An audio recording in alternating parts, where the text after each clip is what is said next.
Well, greetings and welcome to the Chilliwack Independent Film Festival Industry Spotlight Panel, Selling Your Feature Film, the future of the Canadian film landscape.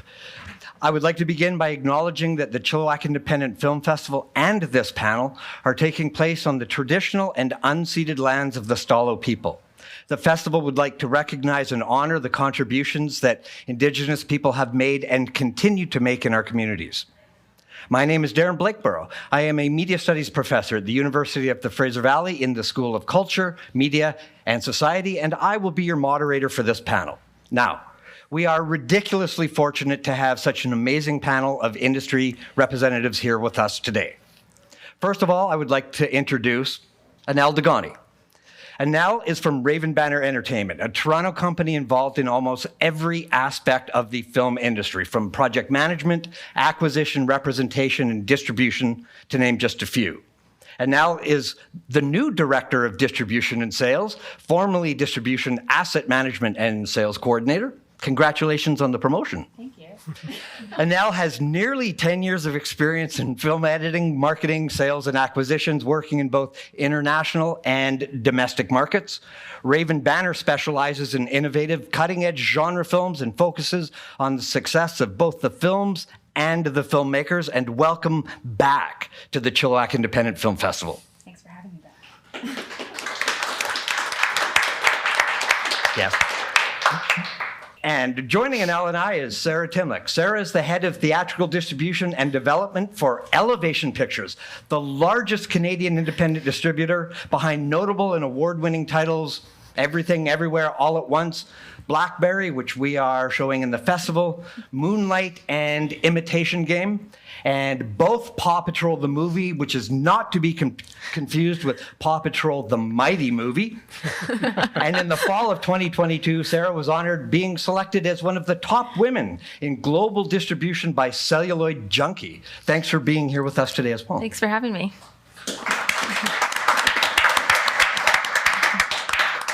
And making this a solid quartet in the jazz sense is Tom Alexander. Tom is the Vice President Theatrical Releasing at Mongrel Media, where he oversees all theatrical marketing, sales, and distribution. Tom joined Mongrel in 2001.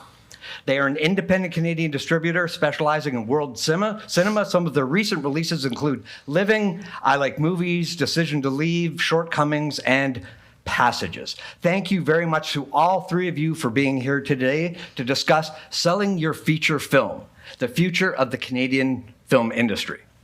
But before we get started, I want to ask you in the studio audience today maybe to help us frame this better. Where and why you're here, where you come from, what your background is in filmmaking. So by applause, who here are filmmakers? Do we have any producers here? Okay, how about writers or actors? Or all of the above? That's the one thing, I don't know if you guys noticed this as well, but I've noticed with a lot of the submissions that we get in the panels and interviews is that there are fewer people that are just a director, or just an actor, or just a writer. Like, they seem to be covering all the creative turf. Mm-hmm. Yep. Mm-hmm. Yep. Has it been like that for a while or something more recent? I think more recent. I think with the way the advancements in technology and the way our business is going, I think it's always an asset to not have all of your eggs in one basket. And so being a Renaissance individual is always a really good thing because you have a backup.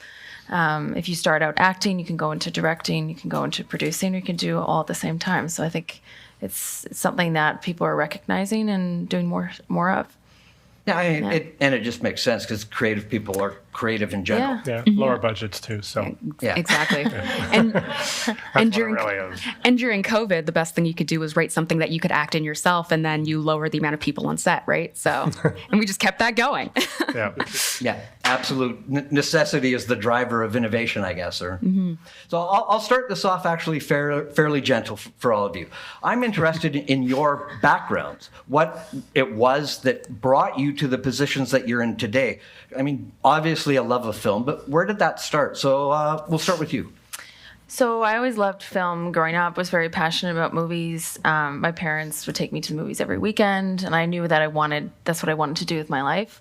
I actually went to the University of Toronto and studied visual arts and fine art history, and had the ambition to be a production designer. I studied with the Canadian Stage Company as an intern, my third year of university, and then I was very fortunate in my last year to get a very valued internship at Alliance Films, which at the time was the largest Canadian independent. They had worked on Lord of the Rings, all these movies that I had seen growing up. So I was very excited about that opportunity.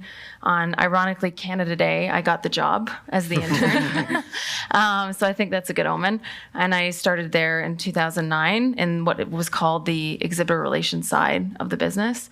So basically anything from the creation of Canadian content trailers to the placement of marketing materials within the exhibition space. And I completely fell in love with the business side. It was something that really surprised me because I had no idea that distribution existed. It was one of those situations where you're like, oh my God, this is a whole other thing that I could do with my life, and I really like it. So I followed it from there. And then in 2012, I believe, Entertainment One bought Alliance, and I went over to E1 for a couple of years. And then a bunch of the E1 executives, Noah Siegel and Laurie May, abdicated with the help of Teddy Schwartzman to form Elevation Pictures. They saw a need for competitive competition in the Canadian landscape with the conglomerate that had become E1. They started Elevation, and that was 2013. And this year was our 10-year anniversary, and now we are the largest Canadian independent. And as you noted in my bio, Moonlight, Lady Bird, Imitation Game, Paw Patrol, Blackberry with Matt, who's here, I know.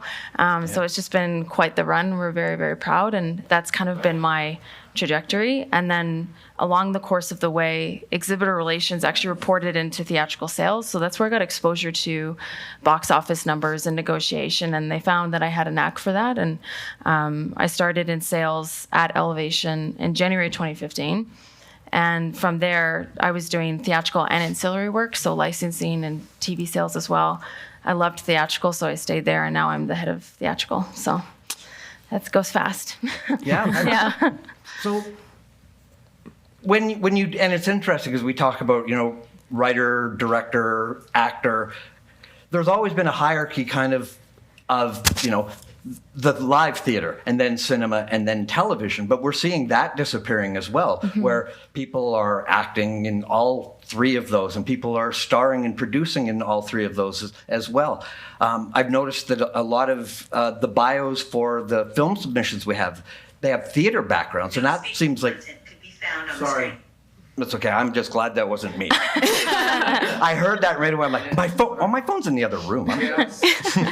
That idea that, again, they're not individual worlds unto themselves, that people are traveling between them and the barriers between them don't exist. Is that your experience as well? Yeah, very much so. I think, like Matt Johnson, who's here, he writes, directs, and acts. He does it all. So I think those barriers are dissolving. When I started in the business, it was like, this is Matt Damon, he's the actor. Well, he's an anomaly because he's a writer and director and everything. But there are actors that would just come in and they were just acting, and now they come into town and they're doing all three things. I also think it's something at Elevation that a lot of us on the distribution side, we're also producing. So we're producing Blackberry. We're very much involved from the creative standpoint of the creating of the marketing materials and all those assets, but we're also going on set and working with them to mold the film as well. So I think everybody's building themselves in a dynamic position. The other thing in terms of distribution that's happened is you used to have larger companies where you were very segmented and you'd be doing one thing. I just did sales, or I just did this. Now you're doing multiple things within the companies. We kind of call it the A24 model, where you're doing a bit of everything. You become a jack of all trades. The importance of doing that too is it just solidifies your skill set in the industry, so that if you pivot and want to do something else for a bit in your career, you can. And I think it's happening all over, from the production side through to the distribution side. And I think that's a benefit for everyone. Yeah. So, Anelle, take us a little bit through your journey that has culminated in your almost 10 years in the industry. I have always loved movies. And when I came to Canada, one of the things that bonded me with my cousins was watching horror films. So that has always just been a big part of my life. And when it came time for me to figure out what I was going to do after high school, I thought going into film school, and I didn't know what I was going to do. And while I was there, I created a horror short, which ended up being looked at by Michael Pasht, one of the owners at Raven Banner, and he offered me an internship, and I have just never left. And as they've grown, I've been able to grow, right? So I started off doing assets management and then doing just domestic sales, and now I'm doing a little bit of everything. So it's like a start and finish. I am one of the people that will be reading your scripts, watching your movies, selling it when we go to markets, and just being able to have that flexibility to, just as Sarah was saying, being able to do different things and honing those skills in and growing with a company that is just ever expanding. We just started, I think now 2 production companies, one Hangar 18, which we've had for a number of years now, but we also just opened up Berserker Gang with Slash from Guns N' Roses, and we're growing and growing and growing. And so that means that we all get to expand. It's just lovely. Very interesting. And what's your journey, Tom?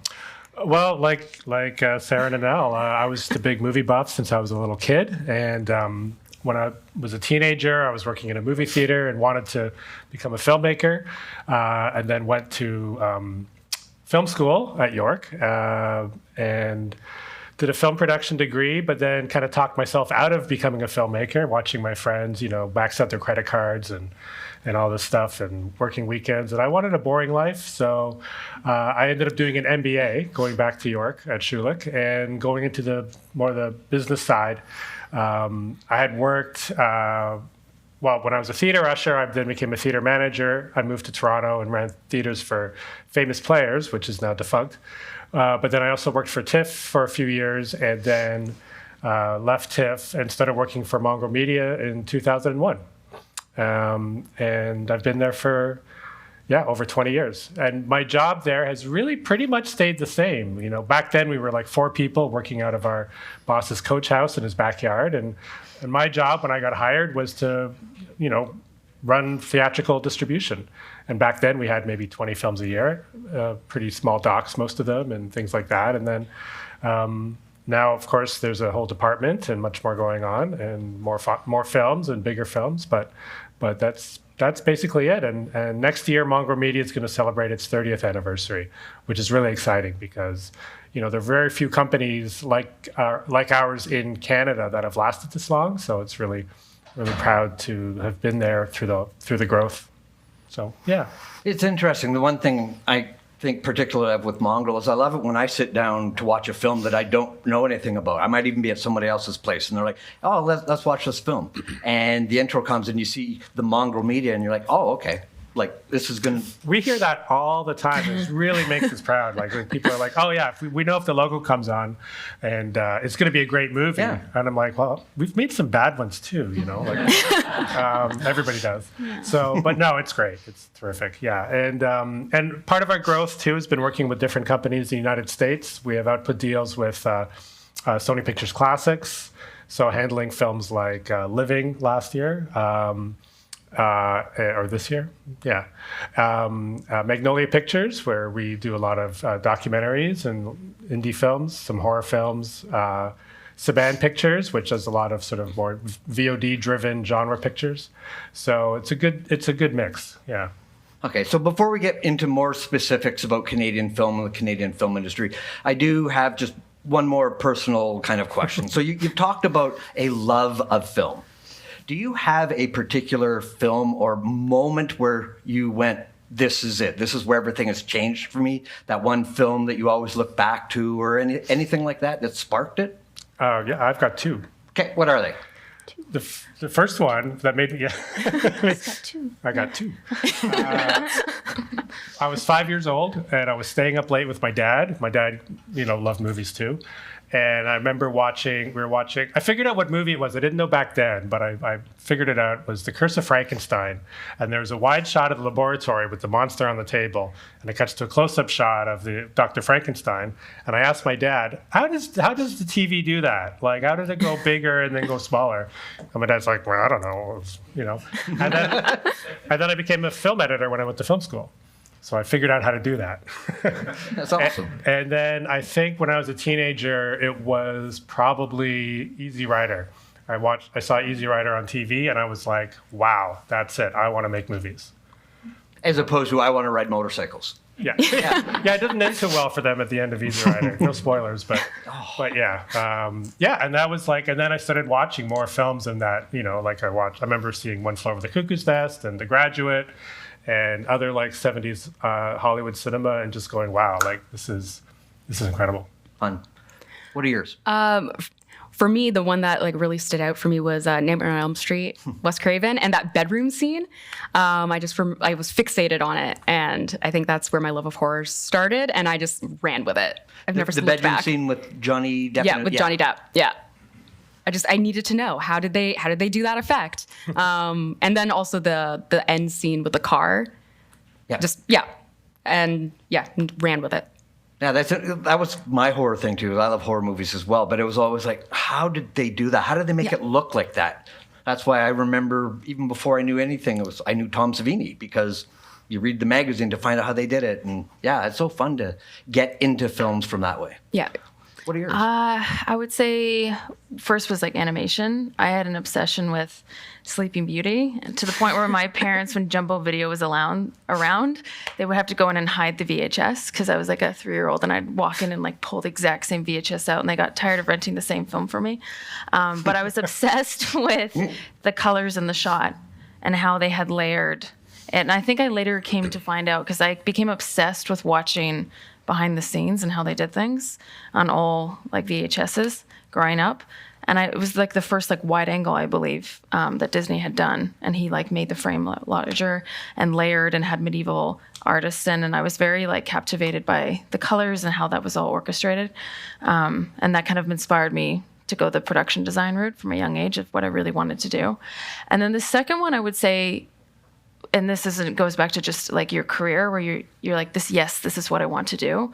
It was TIFF, very busy year. It was Alliance Films at the time, and we had this little film called The King's Speech. And I remember we went to screen that film before it played at the festival. And I remember going in not knowing the basic story of what we were about to watch. And then just being blown away by that movie, being like, this is how you make a movie. Like, this is phenomenal. It hit all those right comedy notes. I'm really into humor and comedy, if you can't tell. And then, but that was something that really spoke to me. And like, I think from there's just such beautiful moments. And then it went on to win the Academy Award, as we all know, and Colin Firth took off and also won, which was wonderful. And I think like one of the most hilarious memories I have from that premiere was the poster wasn't ready and we couldn't decide with the Weinstein Company if Gregory Rush should be or Jeff Rush should be on the right or the left of Colin, and we kept moving the poster back and forth. So it wasn't ready for the premiere, and it was just a white Bristol board that said The King's Speech. And then Colin walked in and he goes, "Oh, this money, and this is what we've done with the poster." And we're like, no, we're going to figure it out. And obviously we did. So, but that was something that was very collaborative environment, and that was like, this is where I want to be. Yeah. Okay, so our focus is on Canadian film and the Canadian film industry. So as I was thinking about the best way to approach talking about this, the one thing that I kept coming back to is policy, because policy has been a driver of film in Canada since at least the late 60s, early 70s. As far as policy in Canada right now, I suppose primarily at the federal level, but do you find policy as it is in place today is working for filmmakers and for the industry in Canada? Well, and I'll go to you first, Tom. It's getting better, but I don't think so, to be quite frank. I think it's something like Telefilm Canada, which funds the production and distribution of Canadian films, is vitally important because we just don't have the star power or the marketing muscle that Hollywood studios have. And of course, Canadians, just like Americans, want to see Hollywood films with big stars and big production budgets. But the way that I feel that the industry has allowed streaming services into Canada without any real checks and balances, and some of the lax policy around the way that our theaters are playing. Like, it's very frustrating when we try to book films in theaters that are jammed up with films from Netflix, or Cineplex Pictures is part of Cineplex, the exhibitor, and so they're also a distributor now as well. And so that's become even more challenging for independents like us to try to get our films in. And, and this includes the Canadian films that we're all mandated to work on and want to work on. So I think perhaps it's great for the people of Canada to be able to watch, to subscribe to streaming services willy-nilly and do all these things, but it doesn't help grow our culture in this country, as far as I'm concerned. I don't know if... No, I agree. It's always been difficult for genre films to get into and compete in the theatrical space, and it's just gotten harder. We don't do a lot of theatrical pushes anymore. We do for the right titles, but we're very selective because you have to do a select screening as one night. So you need to really know that it's going to pull in the right audience. And it'd be great if we could expand on that and get more viewership in specifically in theaters, but that has not happened yet. And Raven Banner, I mean, you're a Toronto company, but you don't deal only or specifically in Canadian films or Canadian filmmakers, correct? Correct. We will rep films from across the globe. We have a Mongolian film that was at South by Southwest called Aberrance, and that had a theatrical run actually in the U.S., but we chose not to do that in Canada. And we had a film called The Sadness, which was out of Taiwan, which was considered one of the most violent and gratuitous films ever made. And we decided not to go to theaters with that one either, but it did really well on Shudder. So, yeah. Mm-hmm. Yeah, I think we've had a very positive experience, especially in this last year.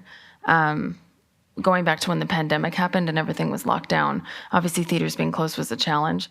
And so what we did as Elevation is we went, okay, let's go to the drawing board. Everybody's reading, everybody's researching, everybody's looking for projects, so that when we come out of this, not whenever it was going to end, we can figure out that we hit the ground running. And the goal was and is, so far it's on track, that 2023 will be the most CanCon films ever released by a single distributor in history.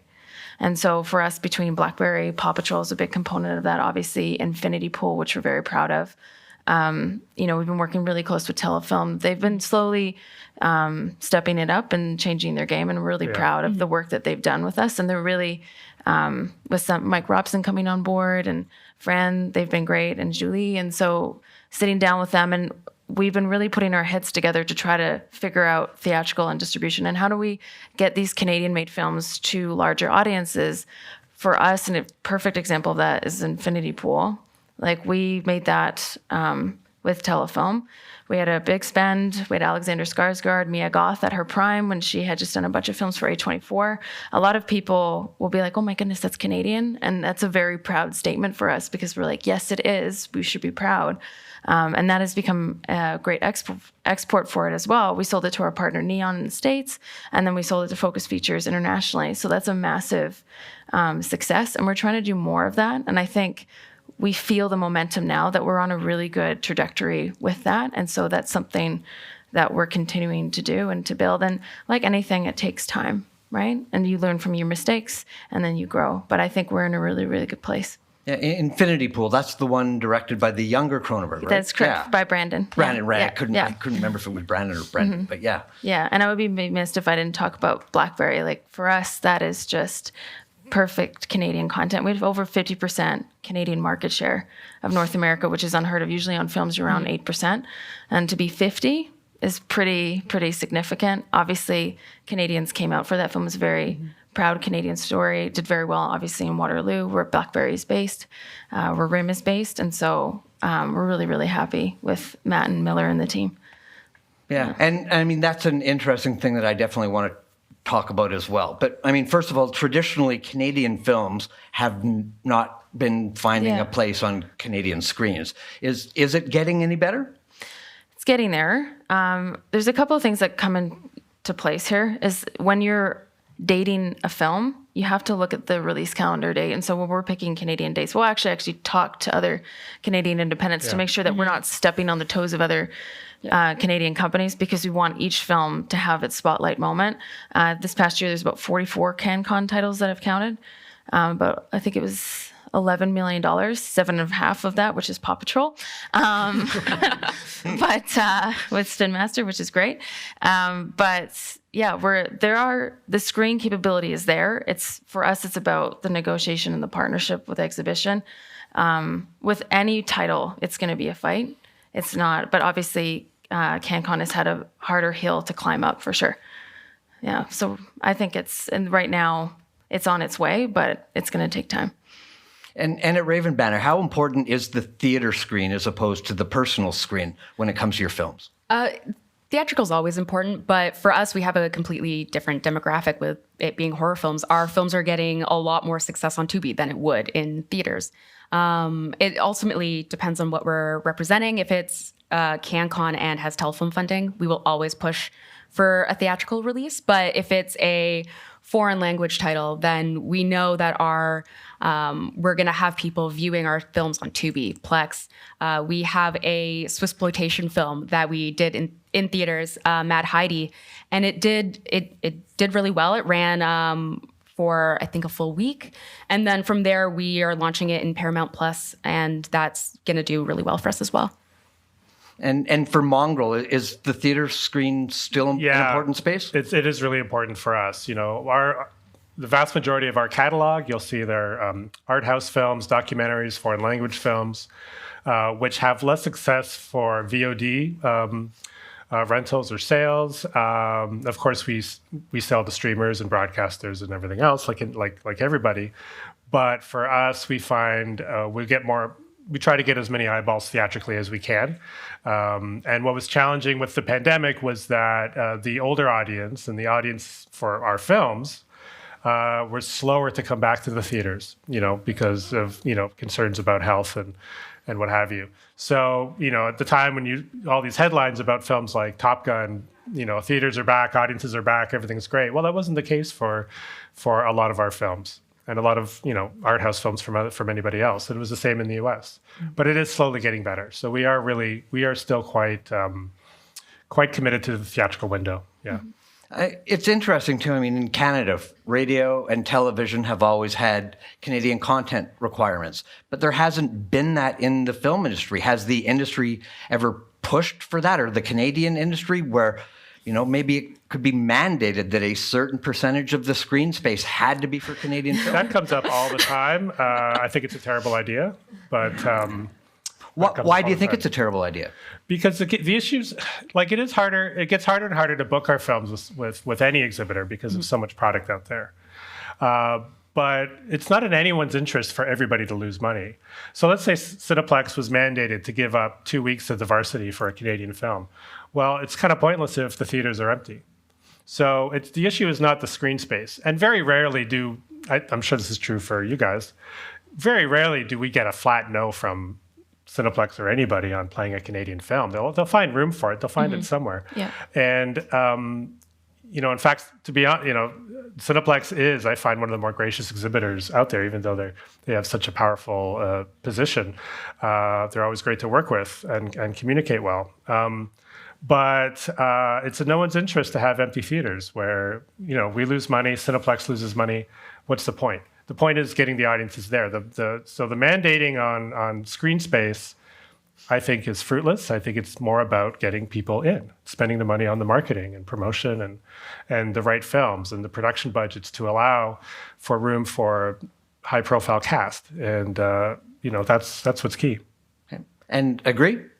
Oh, absolutely. But I also would say I would love it if they were like, here's your screen, here's your track. Yeah. It would make my job a lot easier. But I think, I think Cineplex, they have been very, very good about recognizing the value in Canadian identity and programming Canadian content. I wanted to add to one of your points that you made earlier was in terms of coming out of the pandemic, where there's that talk of theatrical's dead. Oh no, what do we do? And that is so not the case. The consumer motion right now is that if a film is going theatrical, oh my goodness, it must have the marketing spend and the P&A behind it to do that. Therefore, it is good, so I should go see it. And so we're seeing whatever is going theatrical is having identical traction on PVOD. And we're seeing that correlation, and that kind of worry from the pandemic seems to have dissolved a lot, which is good. Totally. Yeah. I remember when, like, was it Warner's putting everything on HBO Max? Yeah. Yep. Day and Right? date. You know, Yeah, day yeah. and date, and it Yeah. drove everybody crazy, and they stopped doing it because it was not working. Yeah. And Yeah. people are going into theaters again, which is great. Yeah. It's good. Well, if the three of you were given an hour each to sit down with the Minister of Heritage and propose, Yeah, right. and got a propose list. something that the government could do at a federal level to help Canadian film, is there something specifically that you would ask for? Jeez, no idea. I That's got a a laundry good question. list for you. I have a couple of things. Okay. One would be a national rating system, which I know is not like just specific to Canadian independent. Right now it's provincial. I think if we had one national rating system, it would streamline things for us. Just like in the States, they have the MPA, they have one rating system. It would also save so much money for It would the save a filmmakers ton and of the money for distributors. Yeah. distribution. Canada is the only country in the world that does this. Yes. Yeah. Yeah. Like, can you imagine if it was the States and they did it state? It would be like 50 plus individual ratings. So I think that would be something that I would ask the minister to look into. Okay, so to quickly Yeah. follow that up, Yeah. if you are rated and you show your film in Ontario, then the first time you go to show it in British Columbia, it's got to go through that process again? So Yeah. there are different classification boards right now. I was the chair of the OFA for Ontario Classification Board. It is now dissolved. Ontario distribution and exhibition work together to select the rating. And then you rate the film for Alberta, the Maritimes, and Consumer Protection BC, which looks after BC and Saskatchewan. And so, but what would be nice is if it was one national Yeah. rating. Instead, it would just make things more cost effective and much quicker for distribution. And then I think I'm not opposed to the track on screens. I think it would be nice to have something that says for exhibition to support Canadian content, and not even just Canadian content, but Canadian distributors. Sure. Yeah. Canadian independent. I Yeah. think that's the difference because we do license and purchase films that are from Hollywood that we release in Canada. It would be nice if there was some sort of protection there. But I think those would be the two top of my list items. Yeah. Yeah, excellent. Yeah. Absolutely. Yeah. Yeah. Yeah, so same for you? No? Yeah. Well, like, for us, the two films that we put into theaters since the pandemic were both foreign titles, right? We haven't put out a Canadian film into theaters at all yet. We're planning on it, but so far it's only been the two. So I completely agree. So why do you think that is? Just because of the genre they are, or they just you haven't had the right film yet? The genre they are, and we knew we had the audience that would go into theaters. So again, The Sadness was end of 2021. So we were like, this is our first step. We know that there's going to be people that will go and see it. We just don't know because of the pandemic what that appetite would be, right? And it was successful for us. And then again with Mad Heidi, a Swissploitation film, you have to see that in theaters. And we were actually we got funding from the Swiss government to do it. So that helped us a lot. And it was we had it for North America, or we have it for North America. So we went on a full theatrical release in Canada and the US. And our next few films were in a similar situation where they're foreign titles, but then we do have some Canadian ones that we're going to start stepping into again, which is great. Okay. Any advice for our minister? The only thing I would add, those are all perfect. It sticks in my craw that one company has a virtual monopoly on exhibition in this country, and I don't think that ever should have been allowed. Mm-hmm.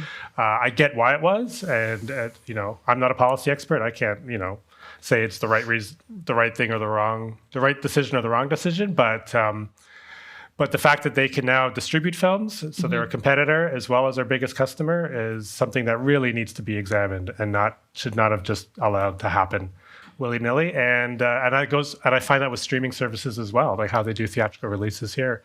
It irks me to no end.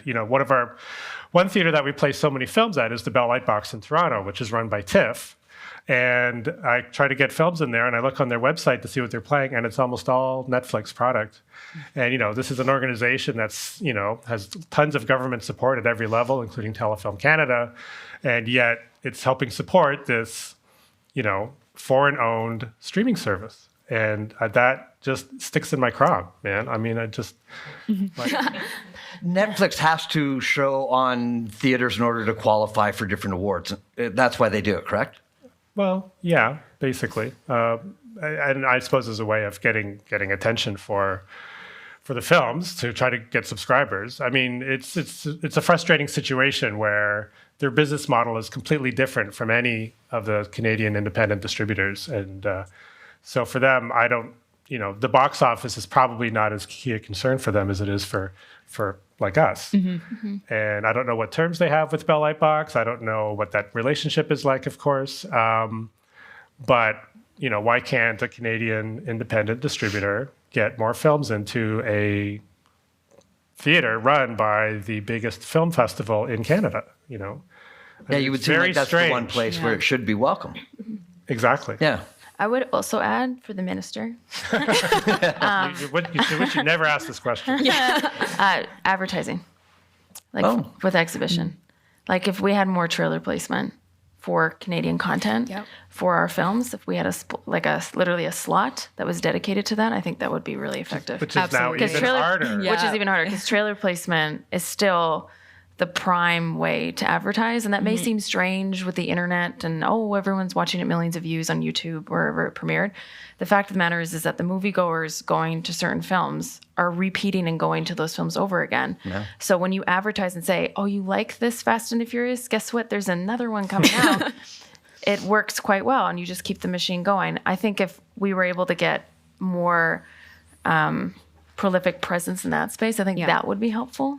And the same goes for the pre-show and other areas. I would think that would be a nice way for us to work with exhibition to identify what that would be and then come up with a plan thereafter. Yeah, so next time you go to the movies, go to a Cineplex and count how many Cineplex Pictures trailers there are before your film, because there'll probably be as many as there are by anybody else.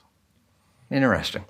Okay, so for our filmmakers that are here and our filmmakers that are watching this, if they've got a finished feature, they've poured their heart and their soul and all of their family's money into it, and they're like, this is amazing, everybody needs to see this. What do they need to do in order to get it, picked up by you guys?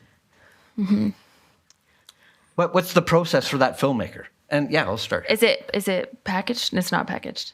Well, does it need to be? I think having the lookbook and the script is important for myself because it really gives me the imagination about what is trying to be created. I think it's really important when you have a project that you're trying to get off the ground and you're presenting it to a distributor, is that you think of it also with a business hat on as well. Who is your audience? Who are you marketing to? What is the program that you want to put together?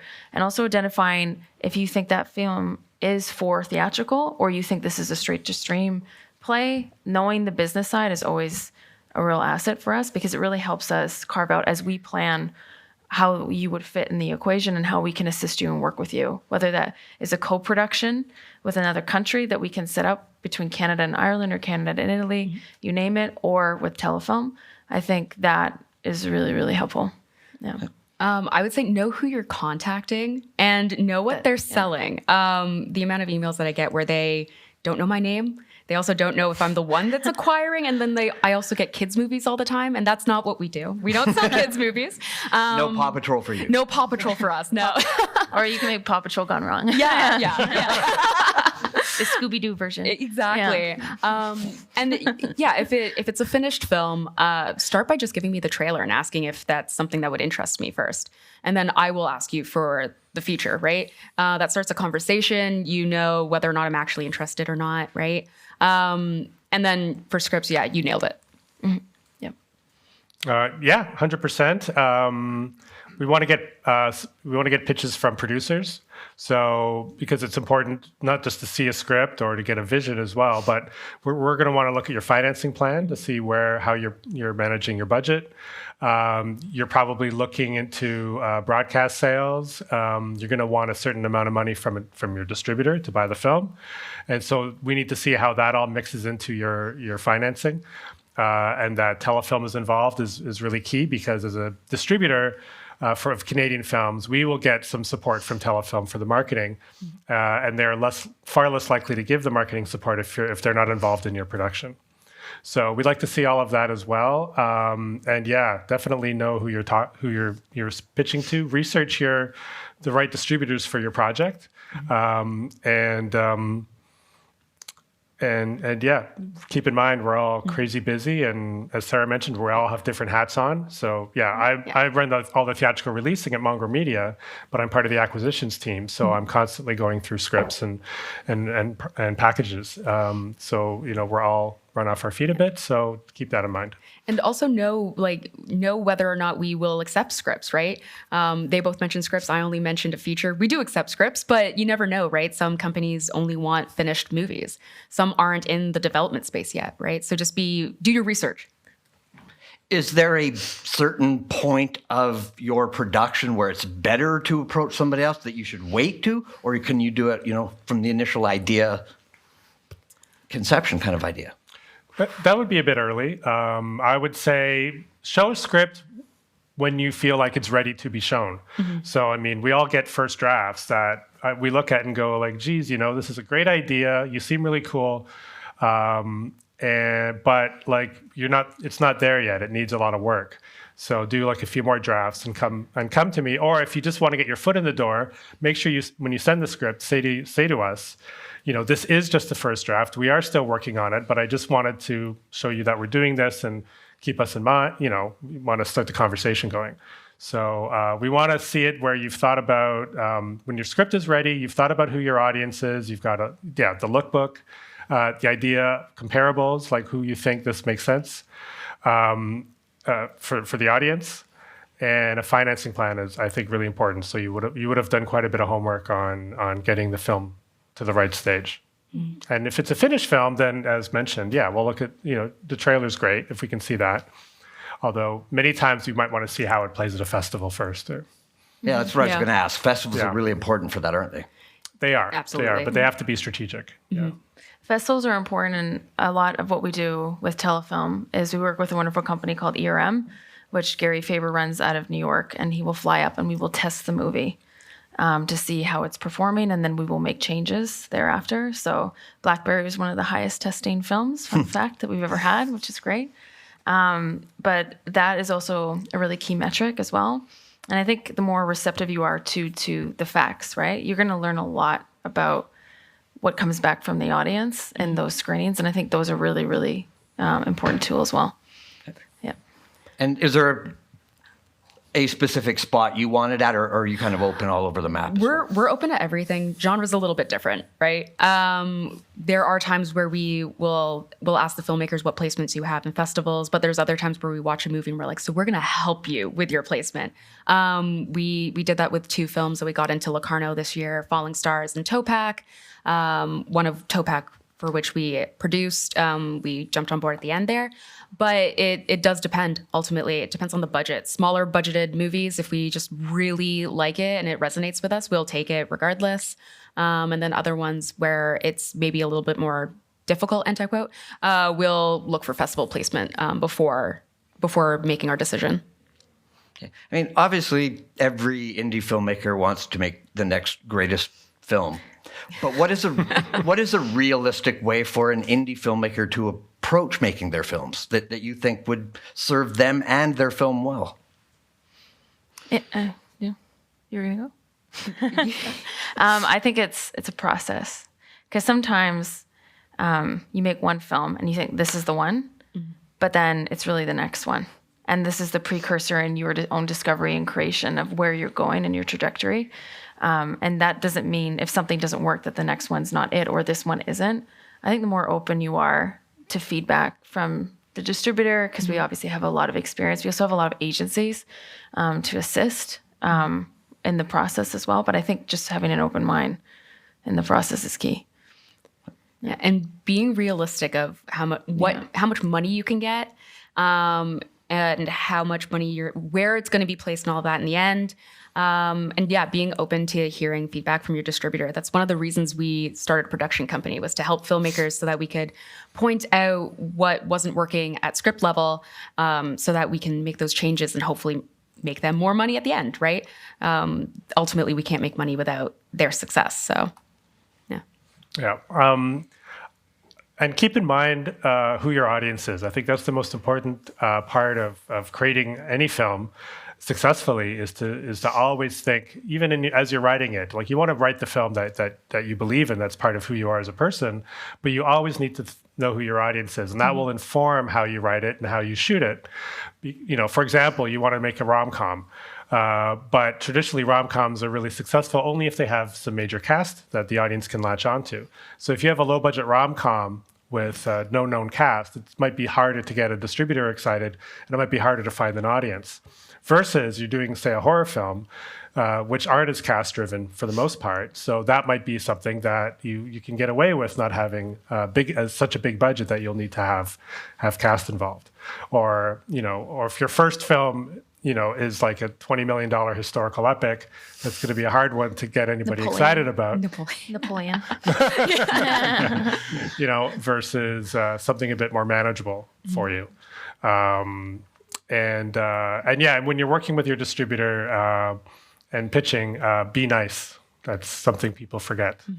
Always be nice to your distributor, because remember, the distributor's got two films to choose on. They got Project A, where they're not going to make any money and the person's a jerk, or Project B, where they're not going to make any money and the person's nice. Yeah. Who are they going to work with? I think you touched on a really important point there, is when you have a really good relationship with filmmakers, you tend to work with them over and over again. Like we work with Michael Dowse, in my history, and we just would make all of their films. So I think that's really important, just because you want that. You want to be able to come back and go, we just made this film, we have this coming up, we'd like to talk to you about it. And that can happen at the same time. So I think then you're setting yourself up for longevity. Yeah, we're really proud that, similar to Jennifer Bagewell, we worked on all of Sarah Polley's films up to a certain point.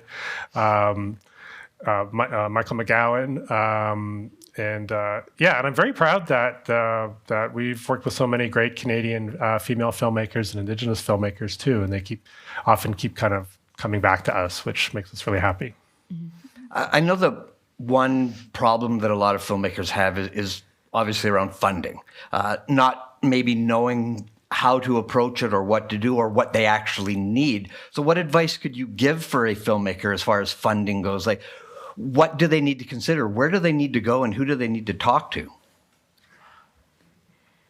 Well, I think Telefilm is the first spot, and then they will also help you, work out how the rest of the picture will look.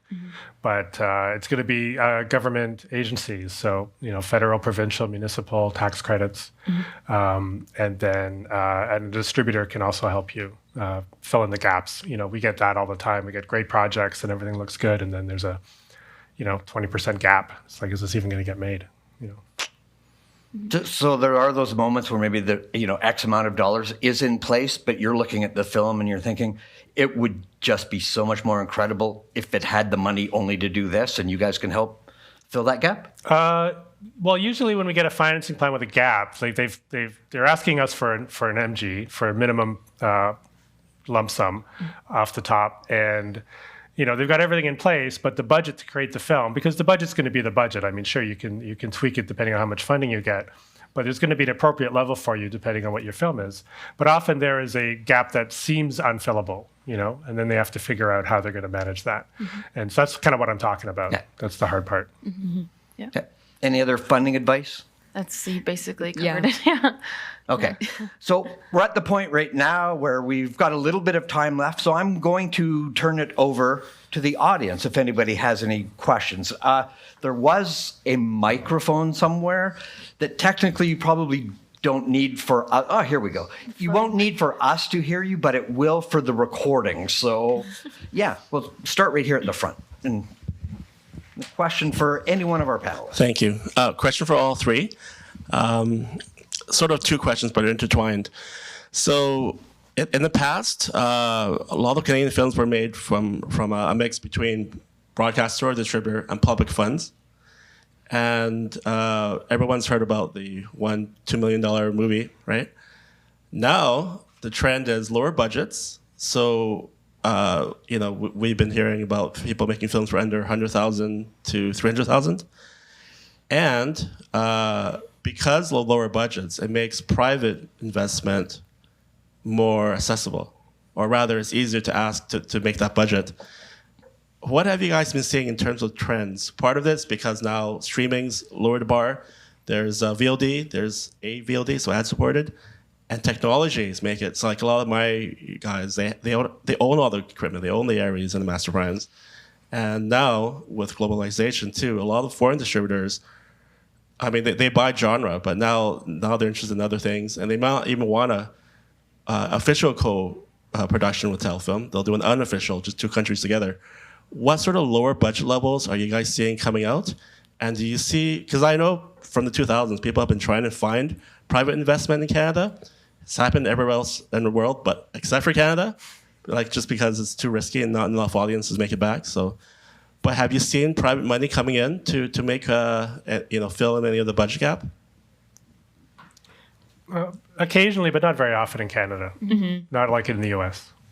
Yeah, and the trends around the lower budgets, yeah, sure. I mean, we see, I don't think anyone's coming to us with like $300,000 budgets, but a lot of them are under $2 million, and it's less of an incentive for us to get involved.